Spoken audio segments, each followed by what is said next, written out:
उसामा ऐसे ही एक food for thought है। आपके ख्याल में ये जितने लोग इस वक्त टेलीविजन स्क्रीन पे हंसते मुस्कुराते नजर आ रहे हैं, इन सब का अपर चेंबर काम नहीं करता? इनको ये नहीं पता कि इनकी ये फुटेज ऑन एयर होगी तो उस पर उसामा गाजी को कैसे खुल खेलने का मौका मिलेगा, उस पर वो मनचाहे किस्म के पीटीआई के यूथी जर्नलिस्ट इसको कैसे यूज करेंगे। मैं एक फूड फॉर थॉट दे रहा हूं सिर्फ। अच्छा, मैं कोई डेफिनेट बात आपको नहीं बताऊंगा।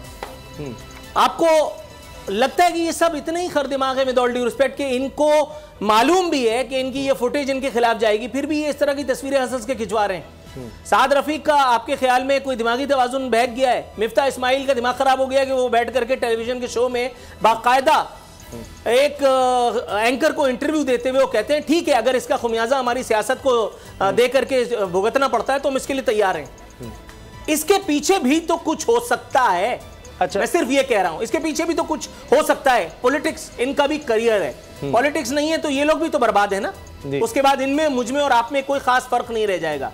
तो आपको लगता है कि ये अपनी सियासत को, अपने वजूद को, अपनी बका के लिए भी नहीं लड़ेंगे? सही। अच्छा, अब चूंकि ब्रेक का वक्त होने वाला है, उससे पहले ये हम जरा दोनों का कमेंट मैं चाह रहा हूं, आप दोनों का आ जाए। लगारी साहब, पहले आप इस पर फरमाइएगा कि ये फैसला अब दुरुस्त है कि मुकर्ररा वक्त पर ही इलेक्शन होंगे, यानी ये तो अगस्त के बाद 2023 या कोई नवंबर की बात हो रही है, अगस्त के बाद ही इलेक्शन होंगे 2023 में। ये फैसला आपको लगता है कि ये दुरुस्त है और इससे मुल्क बच जाएगा, जिसके बारे में मिफ्ता इस्माइल साहब भी कह रहे थे जी इलेक्शन मसला नहीं है, हम तो मुल्क बचाने आए हुए हैं, तो मुल्क बचाने के लिए लगे हुए हैं, वरना उनको कोई वजीर या वजीर आजम बनने का या ये पीडीएम पीपल्स पार्टी को हुकूमत होने का कोई शौक नहीं। दूसरा ऑप्शन अगर आपके पास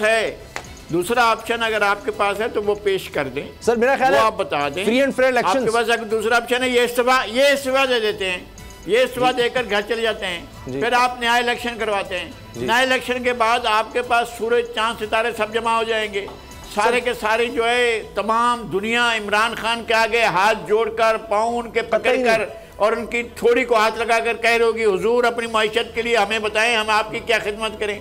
क्या ऐसी सूरत हाल हो जाएगी? सूरत हाल यही है जिसके सामने, जो आपके सामने है, जिससे आप गुजर रहे हैं। और मैं अब भी ये कहता हूँ, मेरा ये 1 साल 1.5 साल से ये मौक़िफ़ है कि असम्बली में तब्दीली आ सकती है। हो सकता है कि इमरान खान वज़ीर आज़म बन जाए, और मेरी ख्वाहिश है कि इमरान खान बन जाए, लेकिन असम्बली को चलना चाहिए 2023 तक। आप ये ना करें कि जनाब अब 2 सूबों में उनकी हुकूमत बनने की पोजीशन है, बन जाए, हमें कोई नहीं है। अगर ये बेईमानी कर रहे हैं तो इनकी बेईमानी को पकड़ना चाहिए और इनको सजा देनी चाहिए। अगर ये इनके अरकान छुपाने की कोशिश करते हैं तो इनको सजा मिलनी चाहिए। अगर कोई खुद असेंबली में नहीं आना चाहता है, चाहे 1 है, 2 है, 5 है, 8 है, वो खुद आ जाए और कहें कि मैं एक बात कहना चाह रहा हूं, इससे पहले कि आप कोई सवाल दाग दें। Usama 1 minute, Usama 1 minute. इमरान खान साहब का वो खिताब अभी सुना था आपने? कल मेरे ख्याल कल हुआ है जी, या परसों, जिसमें उन्होंने बाकायदा बैठ करके कहा है कि जी हम तो इदारों से कहते थे तो इदारे बिल पास कराने के लिए और हमारे इत्तेहादियों को टेलीफोन किया करते थे और वो जो है वो पार्लियामेंट में फिर हाजिरी को यकीनी बनाया जाता था। ये आपने सुना है ना? जी, इमरान खान नहीं कहा है। जी। तो इमरान खान भी तो वही सब कुछ करके आए ना जो दीगर लोगों ने किया है। उस वक्त कोई कॉम्प्रोमाइज नहीं था, इस वक्त सब कॉम्प्रोमाइज किए हुए हैं। उस वक्त खुद मुख्तारी का चूरन नहीं जहन में आया था कि उस वक्त निकाल लेते अपनी शमशीर। आज तुझको बताता हूं तकदीर उमम क्या है, शमशीर और सना अव्वल तो से रुबाब आखिर। उस वक्त तो जमहूरियत का गाना सारी कैसे चला गया भाई?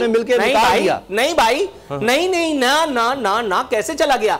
आपने उनको ऐसे बेल आउट कर दिया, अंधी लगी है तो फिर मैं यहाँ क्या करने बैठा? अब इमरान खान तो ये कह रहे हैं कि काफिर है तो शमशीर पे करता है भरोसा, मुस्लिम है तो बेटे भी लड़ता है सिपाही। ये तो अब नए नारे पर आए सर। वो उस वक्त वो उनके लिए ज़मीनी कायद थे।